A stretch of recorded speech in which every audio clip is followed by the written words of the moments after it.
Oke, Bapak Ibu dosen, Assalamualaikum warahmatullahi wabarakatuh. Kembali lagi dengan saya. Nah, kali ini saya akan menginformasikan terkait dengan pembukaan hibah penelitian dan pengabdian di tahun 2026 dalam kategori hibah Bima ya. Dimana seperti yang kita ketahui bahwa beberapa hari yang lalu ada pengumuman terkait dengan pembukaan pengajuan proposal ya hibah Bima untuk kategori penelitian maupun pengabdian. Nah, tapi sebelum saya membahas ini lebih dalam, saya menginformasikan kepada Bapak Ibu dosen bahwa bagi Bapak Ibu dosen yang ingin menulis jurnal Scopus ataupun jurnal Sinta 1, Sinta sampai Sinta 6, menulis buku dengan teknologi AI, tentunya dengan cara yang lebih mudah, lebih sederhana, hasilnya lebih cepat. Bapak Ibu dosen bisa mendownloadnya melalui link yang sudah saya sediakan pada deskripsi dari video saya ini. Ya, jangan lupa juga untuk memfollow Instagram saya, TikTok dan Facebook saya karena biasanya pengumuman terkait dengan ya, webinar penulisan artikel ilmiah dengan tembus di Scopus dengan AI biasanya saya share di mana di sosial media saya. Baik Bapak Ibu dosen, tanpa panjang lebar, jadi gambaran umum dulu bahwasanya pembukaan hibah penelitian maupun pengabdian yang penyelenggaranya itu adalah Direktorat Penelitian dan Pengabdian kepada Masyarakat di bawah Dirjen Riset dan Pengembangan Kemendikti-Saintek. Itu seluruh proses pengajuan, seleksi maupun penetapan pendanaan, monitoring hingga pelaporan itu dilakukan terintegrasi melalui aplikasi Bima. Nah, sekaligus dalam video ini saya akan memberikan mungkin masukan ya, biar nanti kita itu bisa mendapatkan dana hibah tersebut. Ya, dana dasar pembukaan ini jadi diatur dalam surat pengumuman nomor 1652-C3-AL-04 tahun 2025 yang tertanggal 30 November ya hingga 1 Desember 2025 tentang penerimaan proposal program penelitian dan pengabdian kepada masyarakat tahun anggaran 2026. Nah, rujukan teknis itu panduan penelitian dan pengabdian kepada masyarakat tahun 2026 dan panduan program inovasi seni Nusantara tahun 2026 yang diunggah di laman Bimanya. Nah, tujuan utama hibah jadi meningkatkan mutu penelitian dan pengabdian di perguruan tinggi serta mendorong inovasi, kolaborasi, dan kebermanfaatan nyata bagi masyarakat menghasilkan luaran terukur termasuk publikasi ilmiah, HKI, prototipe, dan luaran sosial sesuai dengan skemanya. Nah, hal yang terpenting itu adalah jadwal penting yang harus Bapak Ibu perhatikan di sini. Jadi, kalau kita lihat berdasarkan pengumuman yang sudah beredar di LPPM ya, di beberapa perguruan tinggi itu, di mana pengusulan submit oleh pengusul di Bima itu mulai 3 Desember sampai 29 Desember. Tepatnya sampai pukul 15.00 ya, waktu Indonesia Barat. Kemudian persetujuan oleh Ketua LPPM ya, di universitas masing-masing di Bima maksimal tanggal 30 Desember 2025 juga pukul 15 waktu Indonesia Barat. Jadi kalau misalnya Bapak Ibu dosen itu mengajukan lebih cepat, maka proses validasinya di LPPM juga akan lebih cepat. Nah, artinya setelah Bapak Ibu itu submit sebelum dianggap masuk, kalau belum di-approve ya oleh LPPM, itu harus ada jeda waktu agar LPPM itu sempat cek dan menyetujui, jangan submitnya itu mepet-mepet. Ya. Kemudian mekanisme status proposal di Bima itu adalah dari pengumuman yang sama. Status proposal di Bima itu sangat menentukan nasib usulan ya, mulai dari draft, kemudian submit, dikembalikan menjadi draft, kemudian atau bahkan ditolak oleh LPPM atau disetujui oleh LPPM. Nah, ini yang harus menjadi dasar kita harus memahami konteks dari semua tersebut. Nah, selanjutnya itu adalah jenis program ya. Nah, di sini di dalam proposal Bima itu menawarkan berbagai macam program. Contoh skema yang disebut itu antara lain ya, misalnya penelitian dasar, yaitu penelitian dosen pemula untuk dosen dengan rekam jejak penelitian yang masih awal ya. Kemudian penelitian tesis magister ya, jadi berbasis tesis mahasiswa S2. Kemudian penelitian disertasi doktor itu berbasis disertasi S3. Ada juga program magister menuju doktor untuk sarjana unggul ya, khusus untuk promotor tertentu yang kalau yang ini. Dan ada juga penelitian fundamental dan penelitian kerjasama antar perguruan tinggi. Nah, ini itu tidak harus yang di bawah Kemendikti-Saintek ya, tetapi bisa kolaborasi juga di bawah kementerian-kementerian yang lain. Kemudian ada penelitian terapan. Jadi penelitian terapan ini di luarannya itu berupa prototipe ya, di mana penelitian terapan luaran model, misalnya model kebijakan, model tata kelola, ataupun SOP. Nah, skema lain itu tertuang di panduan. Jadi skema lebih besar seperti konsorsium, hilirisasi, dan sebagainya itu bisa diatur di buku panduan, misalnya RIKUB ya, hilirisasi riset dan lain-lain yang terhubung dengan BIMA.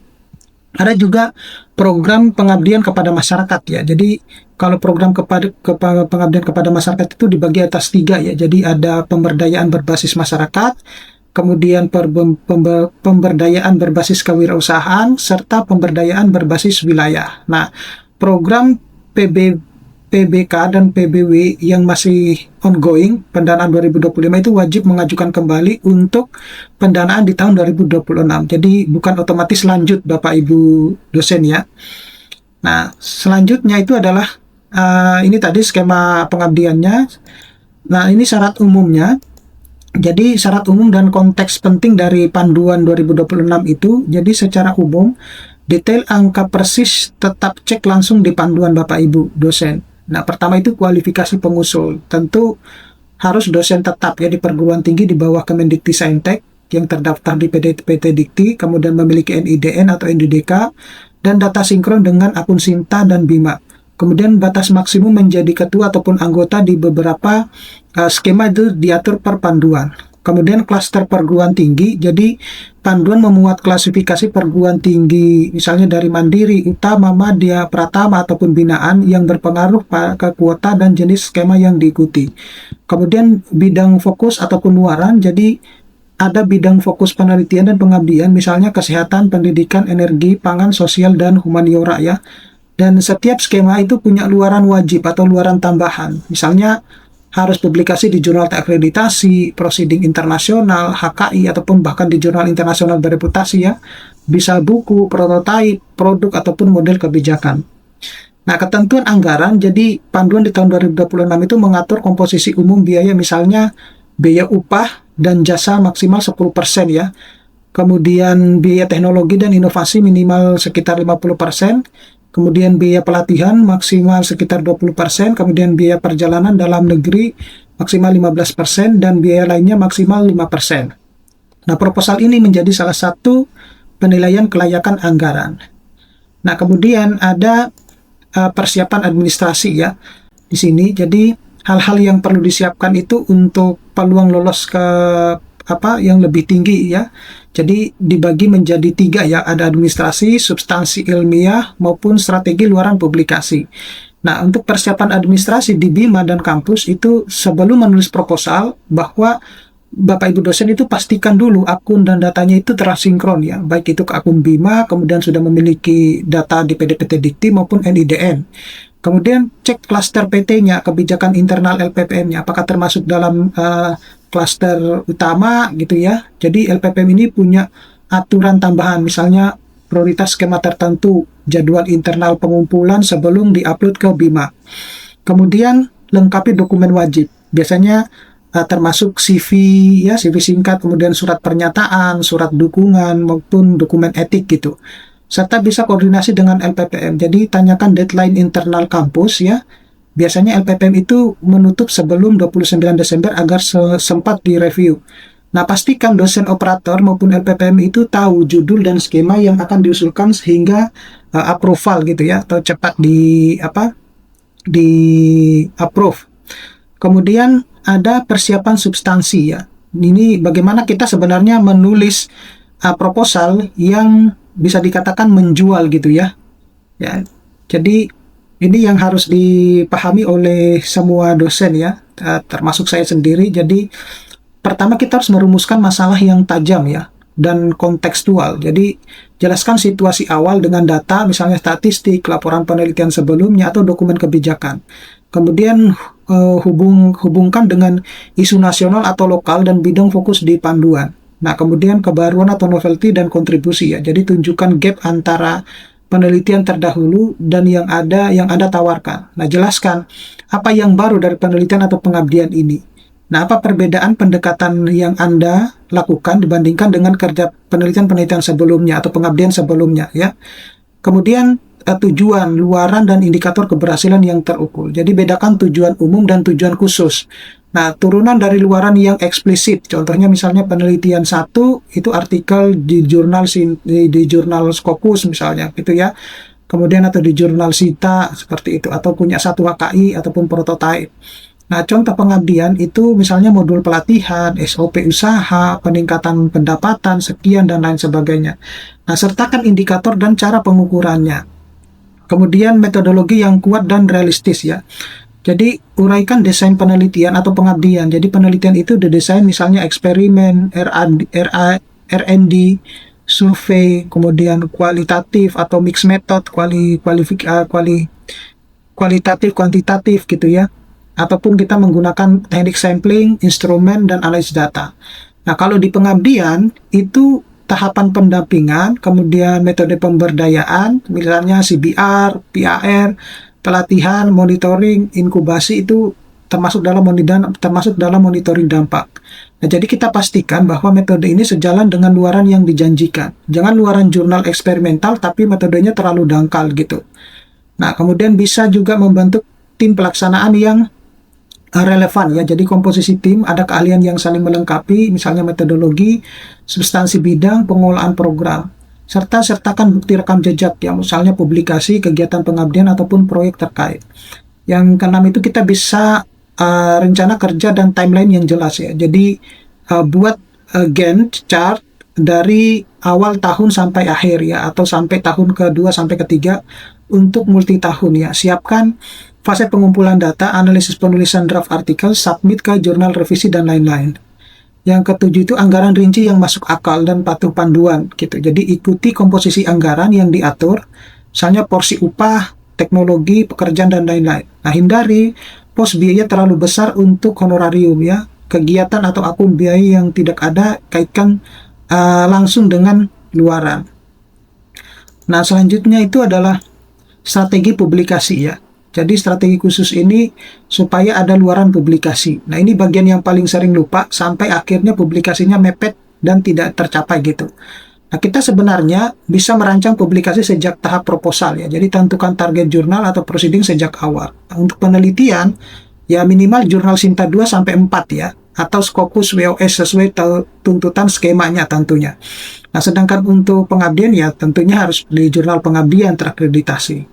Nah, masukkan kegiatan penulisan artikel ke dalam rencana kerja. Misalnya bulan 1 hingga 4 pengumpulan data atau pelaksanaan program, bulan ke-5 sampai 6 itu analisis, bulan ke-7 itu drafting artikel 1, bulan ke-8 itu submit ke jurnal A, bulan 10 sampai 12 itu revisi artikel, dan bila mana perlu submit ke jurnal yang lain gitu. Nah, kemudian ada desain instrumen pengumpulan data dan publikasi able gitu. Nah, untuk pengabdian, usahakan pendekatan research-based community service ya, sejenis action research, participatory research, sehingga hasil pendampingan itu bisa dikemas sebagai artikel penelitian terapan, ya bukan cuma laporan kegiatan. Juga bisa siapkan rencana minimal 1-2 artikel. Jadi satu topik hibah biasanya bisa dipecah menjadi satu artikel, metode atau teknologi produk. Nah, opsional itu satu artikel dampak sosial atau implementasi. Nah, kemudian kita bisa mengatur data etika maupun dokumentasi ya di dalamnya. Jadi kita bisa mengatur etika penelitian. Ya, bisa misalnya kita kalau melibatkan hewan ataupun manusia itu harus ada ethical clearance ya sejak awal. Kemudian manajemen data itu simpan data mentah dengan rapi ya, misalnya folder khusus. Kemudian catat log kegiatan, lapangan, foto before afternya, testimoni mitra, dan sebagainya. Kemudian dokumentasi visual ya, jadi foto kegiatan, infografis, produk, dan testimoni bisa memperkuat artikel dan luaran lain. Nah, kemudian ada anggaran untuk publikasi ya, jadi cek panduan soal boleh tidaknya publikasi itu ya. Jadi anggaran yang diperbolehkan, misalnya harus biaya publikasinya berapa ya, kemudian jika boleh dialokasikan biaya submit ke jurnal open access atau biaya language editing ya, atau kita sebut dengan proofread ya. Nah, kemudian kita bisa juga kolaborasi dengan co-author yang punya pengalaman publikasi. Jadi gandeng kolega yang terbiasa publish di jurnal target. Nah, ini sangat membantu dari sisi kualitas tulisan. Nah, selanjutnya itu adalah kita checklist secara praktis. Nah, jadi checklist praktis itu ya penting ya Bapak Ibu ya, karena sudah berjalan sampai 29 Desember 2025, kira-kira berikut langkah praktis yang bisa dijalankan ya. Jadi misalnya kita bisa hari ini besok gitu ya. Jadi pastikan akun Bima aktif dan data dosen di PDPT Dikti Sinta sudah benar. Kemudian di hari ketiga sampai kelima misalnya itu tentukan kita tema atau skemanya apa ya. Kemudian minggu berikutnya itu bisa finalisasi proposal ya, bisa minta di review internal ya oleh teman sejawat. Kemudian setelah proposal lolos ya insya Allah segera set jadwal internal tim ya, kapan pengumpulan data, kapan penulisan artikel, siapa penulis utamanya gitu ya. Nah, susun template artikel dari awal supaya proses penulisan tidak mulai dari nol. Oke, saya kira cukup sekian Bapak Ibu dosen, mudah-mudahan ini bisa bermanfaat. Nanti kita akan ketemu pada video-video selanjutnya. Saya akhiri, Assalamualaikum warahmatullahi wabarakatuh.